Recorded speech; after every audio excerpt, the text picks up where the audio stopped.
Bien, buenas tardes. Seguimos. Vamos con el desarrollo de Japón. Terminamos con Alemania, vamos con Japón. Japón, hacia el siglo XIX, tiene una industrialización, hasta inclusive un poco violenta, tanto como en China, ¿no? Fue motivada por cambios tanto internos como cambios externos. Pensemos primero en los internos, o sea, desde dentro del país. Los externos van a venir desde algún país de afuera, ¿no? En este caso fue Estados Unidos, pero no hagamos spoiler. Entonces, ¿cuáles fueron los motivos internos que hicieron que Japón se industrialice? Bien, hay que entender primero la organización política de Japón, que tenía que ver con emperadores, ¿no? La época de los emperadores, ¿no? Entonces, en Japón había emperadores, pero su cargo era más honorífico, era más un cargo como hoy la realeza en Inglaterra, que no tomaba realmente las verdaderas decisiones, las más importantes, por ejemplo, la declaración de una guerra a otro país o qué se hacía con la economía de los campesinos. La realidad que ahí la familia Tokugawa, que eran una familia que se encargaban del ejército, de manejar el ejército, tenían el cargo de shogun y el shogun era el jefe del ejército. Entonces existía un shogunato. Ese shogunato manejaba o dirigía la vida tanto de campesinos como de guerreros.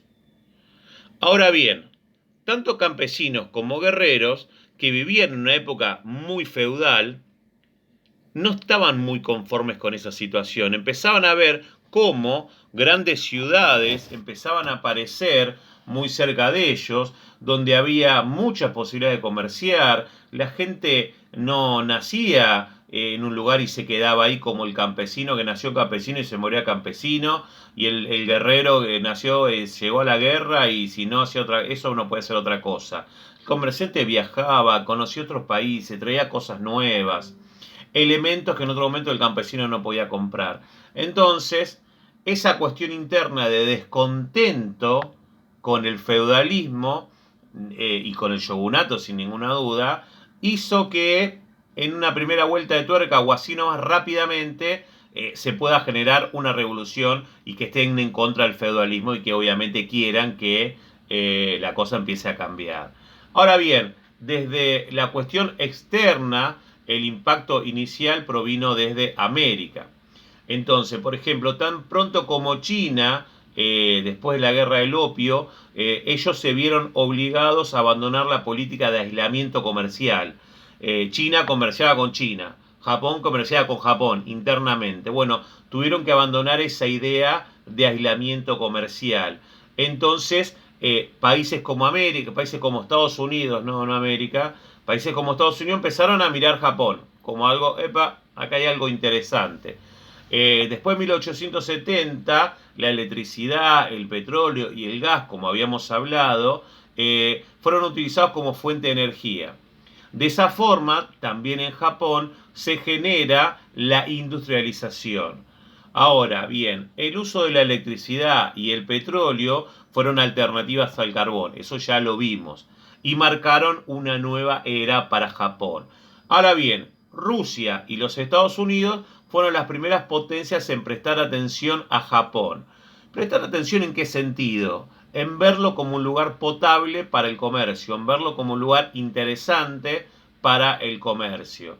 Ahora bien, una escuadra de Estados Unidos, un conjunto de barcos de Estados Unidos, al mando del comodoro Perry, se presentó ante las costas japonesas en 1851. Y en 1853 lo hizo Rusia.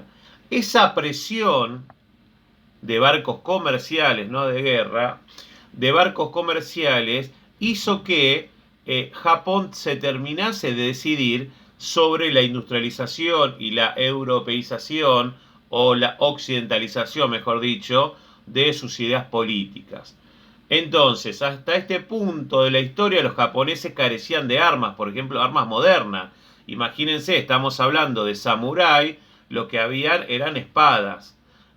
Bueno, justamente empiezan a comerciar esa cuestión de las armas con Estados Unidos.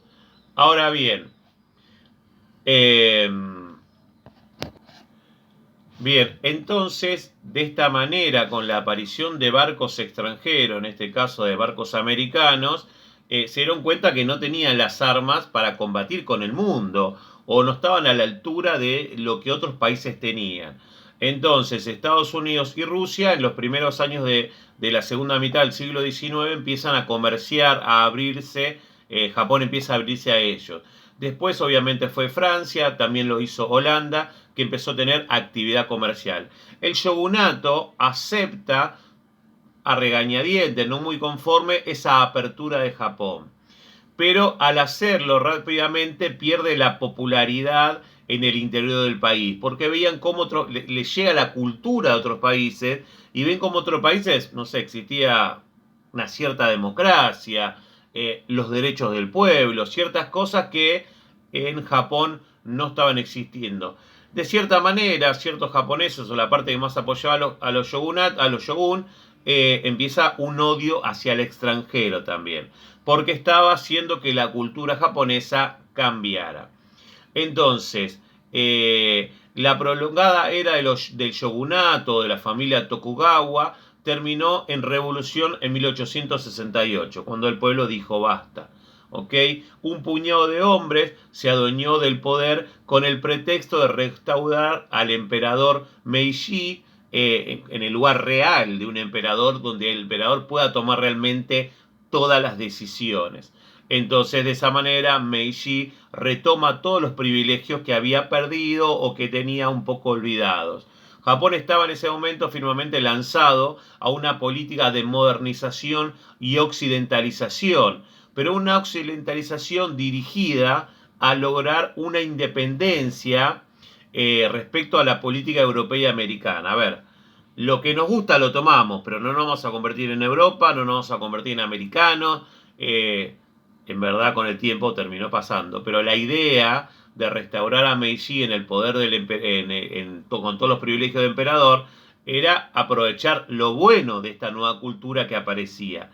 Bien, de esa manera, por cuestiones internas contra el shogunato y por cuestiones externas de presión de América o de Rusia, Japón se industrializa.